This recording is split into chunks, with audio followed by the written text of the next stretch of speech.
Hola, somos Aida y Monse, médicos del Centro de Salud de Salceda. Queremos explicaros cómo utilizar las mascarillas para protegernos. En primer lugar, debemos lavarnos las manos antes de colocarla.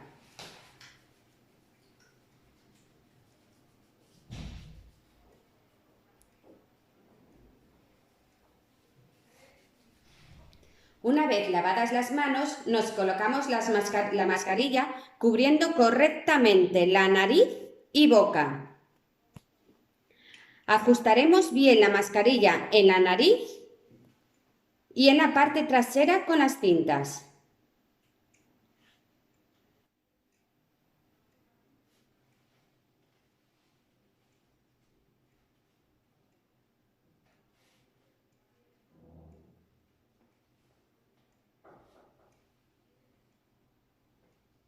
Si está bien colocada, veréis cómo la mascarilla hace movimientos hacia adentro y hacia afuera cuando cogemos y soltamos el aire.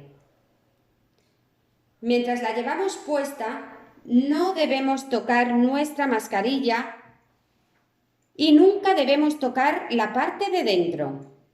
Para retirar la mascarilla, siempre desde la parte de atrás, evitando tocar la parte delantera.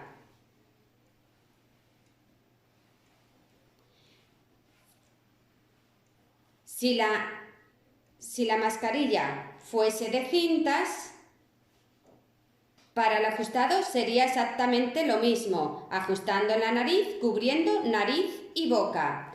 Para la retirada, cogeríamos las gomas y retiraríamos la mascarilla.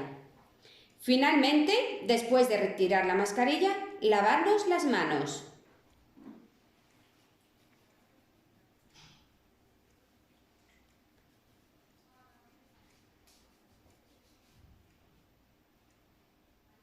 Os recordamos que la utilización de la mascarilla se hará en lugares públicos donde no se puede garantizar la distancia de seguridad y siempre tapando la boca y nariz y nunca en la frente y el mentón. Lo único que hacemos con esto es aumentar el riesgo.